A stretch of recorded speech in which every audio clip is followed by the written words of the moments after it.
बिस्मिल्लाहिर्रहमानिर्रहीम, अस्सलाम वालेकुम। मैं हूं गुलफाम चौधरी। आप देख रहे हैं मेरा फेसबुक पेज और यूट्यूब चैनल। पाकिस्तान की इस बदलती सियासी सूरत हाल जिसने पूरी कौम को एक तजस्सुस में डाल रखा है और पूरी कौम ये सोच रही है कि आने वाले दिन पाकिस्तान की सियासत में किस तरह के होंगे और आने वाले दिनों में इमरान खान साहब के हवाले से क्या खबरें हैं, इस पर अहम तरीन तजिया दिया है डॉक्टर शहबाज गिल साहब ने। आइए पहले उनको सुनते हैं, फिर उस पर बात करते हैं। तो ये जो इंकशाफ है और वो भी फौज के अंदर से, और वो इंकशाफ एक जनरल कर रहे हैं और कह रहे हैं कि साबिक आर्मी चीफ और पाकिस्तान के उस वक्त के सदर और डिक्टेटर जनरल ज़ियाउल हक को फौज ने कत्ल किया था। जी हाँ, ये मैं नहीं कह रहा, क्योंकि मैं कहूँगा तो बहुत गुस्सा आएगा, बगावत, गद्दारी, पता नहीं कौन कौन से टाइटल दिए जाएंगे। मैं दोबारा कह रहा हूँ, ये फौज के अपने जनरल रिटायर्ड फैज़ अली चिश्ती ये फरमा रहे हैं कि जनरल ज़ियाउल हक जो कि आर्मी चीफ थे उनको फौज ने कत्ल किया। अब आप ये कहेंगे कि इस बात का इस वक्त जनरल ज़ियाउल हक साहब को कत्ल तो बहुत पहले किया जा चुका, 80s के अवाइल में जो आखिरी साल थे चंद उनके अंदर ये हुआ, तो आज इसकी क्या रेलेवेंस है, क्यों हम ये डिस्कस कर रहे हैं, वो मैं आपको बताता हूँ। पहले आप ज़रा जनरल रिटायर्ड फैज़ चिश्ती साहब ने कहा क्या, ये सुनिए। आपके ख्याल में जनरल ज़ियाउल हक को किसने मरवाया? आर्म फोर्सेस, आर्मी के ऐसे जहाज फौज का, पायलट फौज के, एयरपोर्ट फौज के, और बाकी क्या रह गए? This is my answer. आपने सुन लिया। अब इससे ज़्यादा वाज़े तौर पर तो एक्विजिशन जो है या अक्यूज़ करना या वाज़े तौर पर ज़िम्मेदारी पॉइंट आउट करना मेरा नहीं ख्याल हो सकती है। और आर्मी के अगर ये जनरल हैं, फैज़ चिश्ती साहब रिटायर्ड जनरल थे उस वक्त, लेकिन ज़ाहिर है फ़ौज के जनरल रहे हुए हैं, और अगर ये कोई गलत आदमी थे तो जनरल के ओहदे तक तो नहीं पहुँच सकते थे। और फिर ये एक्विजिशंस करने के बाद, ये इल्ज़ामात लगाने के बाद ये इसी दुनिया में थे और इनसे पूछा भी जा सकता था। जैसे जनरल फैज़ हमीद का कोर्ट मार्शल आज किया जा रहा है, अगर इन्होंने मिलिट्री के ऊपर झूठा इल्ज़ाम लगाया था कि उन्होंने जनरल ज़ियाउल हक को कत्ल किया, तो फिर उसके बाद इनका भी कोर्ट मार्शल किया जा सकता था। नहीं किया गया, इनको बुलाकर नहीं पूछा गया, इनसे ये तक नहीं पूछा गया कि आप ये अक्यूज़ क्यों कर रहे हैं। हालांकि उन्होंने वाज़े अल्फाज में कहा कि जनरल ज़ियाउल हक जिस जहाज़ में कत्ल हुए वो जहाज़ भी फ़ौज का, पायलट भी फ़ौज का, एयरपोर्ट्स भी फ़ौज के, मतलब कि सिक्योरिटी और हर चीज़ फ़ौज की। तो फिर आज तक हमें तो पता ना चल सका, ये उन्होंने नहीं कहा, ये मैं कह रहा हूँ। वो तो अक्यूज़ कर गए, खुलेआम अक्यूज़ कर गए कि फ़ौज ने अपने आर्मी चीफ को कत्ल किया। ये जनरल फैज़ जो कि फैज़ चिश्ती जो उस वक्त रिटायर्ड थे, लेकिन ज़ाहिर है जब जनरल ज़ियाउल हक आर्मी चीफ थे तो उस वक्त वो भी सर्विंग ऑफिसर थे पाकिस्तान मिलिट्री के अंदर। अब जनरल ज़ियाउल हक का जो किस्सा है पूरे का पूरा, उसको अगर आप गौर से देखें तो क्या तो जनरल रिटायर्ड फैज़ चिश्ती ठीक रहे हैं कि जहाज़, पायलट, एयरपोर्ट, सिक्योरिटी सब कुछ फ़ौज की थी।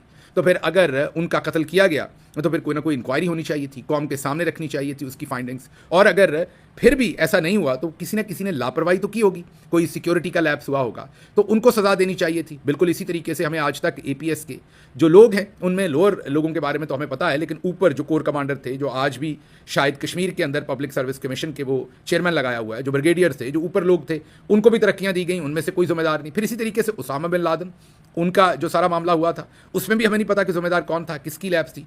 तो ये 9 मई का तो हम देखते हैं कि 105 लोगों को सजाएं खड़का दी हमने, मिलिट्री कोर्ट्स बना दी, कोर्ट मार्शल कर दिए। हमें चाहिए था बयानिया, तो हमने जनरल फैज़ हमीद को भी उठा लिया।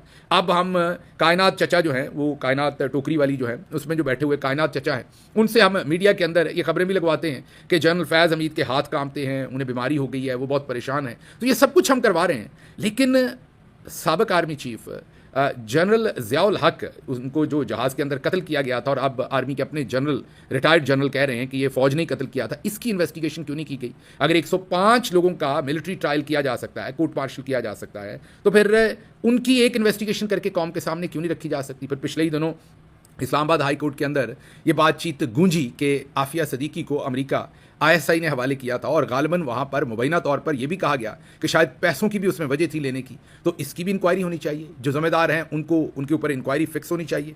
क्योंकि ये जो 105 लोग हैं जिनके मिलिट्री ट्रायल्स किए गए हैं, इसमें एक और भी बड़ा इंटरेस्टिंग फैक्ट सामने आया है कि 2 ऐसे लोग हैं जिनको मियाँ वाली के अंदर ट्राई करने की कोशिश की गई 9 मई के वाक़यात में, अदालत में लेके गए।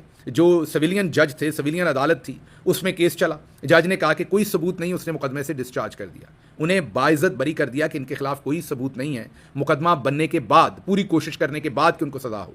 तो जो अदालत थी उन्होंने डिस्चार्ज करके बरी कर दिया, बाइज़्ज़त बरी कर दिया, मतलब ऐसे कि उनका इस मुकदमे में कोई लेना देना नहीं।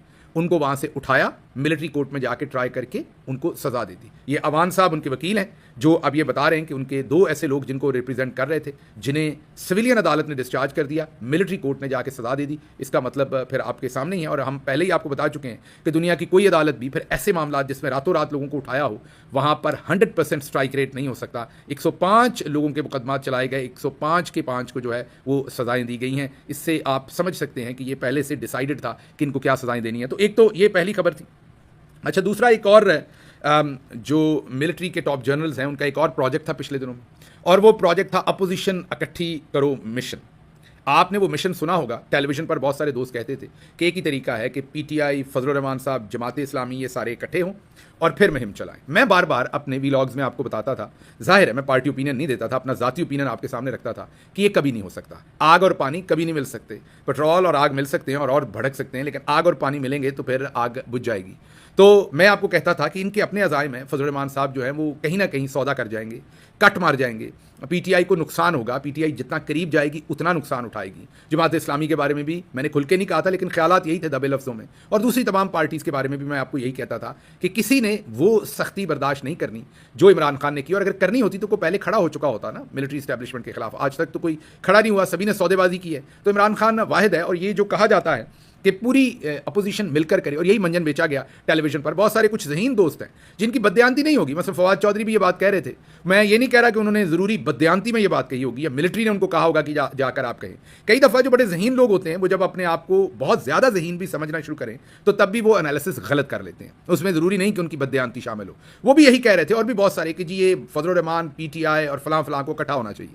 मैं आपके सामने यहाँ से ये बताता था कि हाँ, ये पॉलिटिकल टेक्स्ट बुक के हिसाब से तो ये आइडियल बात है। वाकई अगर ये इकट्ठे होकर जोर मारें तो बड़ी सारी चीज़ों के मसाइल हल हो जाएंगे। लेकिन ये इकट्ठे कैसे हो सकते हैं जब हमें पता है कि फजलुर रहमान साहब ने सारी ज़िंदगी मिलिट्री इस्टेब्लिशमेंट की सियासत की है, और उन्होंने वो किया है जो मिलिट्री इस्टेब्लिशमेंट ने उनको कहा है। तो ऐन मौके पर फजलुर रहमान जो है वो इन्हें धोखा देके निकल जाएंगे और पीटीआई को बेच देंगे, सियासी तौर पर कह रहा हूँ, और पीटीआई को आखिरकार नुकसान उठाना पड़ेगा। ये दोस्त तमाम उस टाइम बहुत ज़्यादा ये एजेंडा पैडल करते रहे, और ये एजेंडा ज़रूरी नहीं कि इनको पता हो, इनको फौज ने कहा हो कि आप जाकर एजेंडा पैडल करें, अनजाने में किया होगा। लेकिन हम यहां से आपको बता रहे थे कि फौज इसके ऊपर जो लीडरशिप है टॉप पर, जब हम फौज कहते हैं ना, तो ये आपने जहन में रखना है, बार बार जहन में रखना है कि जो 3 दिन पहले हमारा भाई मेजर शहीद हुआ या उससे पहले हमारे लोग, ये वो नहीं है। ये ऊपर बैठे 3-4 जनरल्स हैं। तो ये मैं डिस्क्लेमर दे रहा हूं, जब मेरे मुंह से फौज का लफ्ज़ निकले तो ये जनरल आसिम मुनीर, DGISI और जो 4-5 ऊपर जनरल्स हैं, ये उनके बारे में मैं कह रहा होता हूँ। तो बहरहाल उनका एजेंडा ये था कि ये पीटीआई को इसमें शामिल किया जाए, और फिर हस्बे जो भी जायका हो, और जब वक्त हो पीटीआई को फिर काट दिया जाए या इनसे कटवा दिया जाए, इन अपोजिशन की जमातों से, और पीटीआई को कट इनटू साइज़ किया जाए, और पीटीआई के जो इस वक्त नैरेटिव है या पीटीआई की जो उड़ान है उसके ऊपर बैठाकर ये जो अपनी तो फैली पार्टियां हैं, इनको भी उड़ान इनकी भरी जाए, इनका वोट बैंक थोड़ा सा बेहतर किया जाए, पीटीआई को नुकसान पहुंचाया जाए, इन्हें फ़ायदा दिया जाए। ये मैं बार बार आपको अपने व्लॉग्स में बताता रहा। अब दोनों पार्टियां जो हैं वो आश्कार हो गई। पहले तो आपके सामने जमात इस्लामी की नई कार्रवाई और माजरत के साथ करतूत रखते हैं। जो हाफिज़ नईमुर रहमान है, जो उनके आजकल सरबराह है, हाफिज़ साहब ने एक तकरीर ठोकी है, एक बहुत बड़ा जलसा किया। जमात इस्लामी के पास अमूमी तौर पर इतने पैसे नहीं होते। वो जो जलसा था वो ऐसे ही लग रहा था कि कोई मल्टीनेशनल कंपनी कर रही है।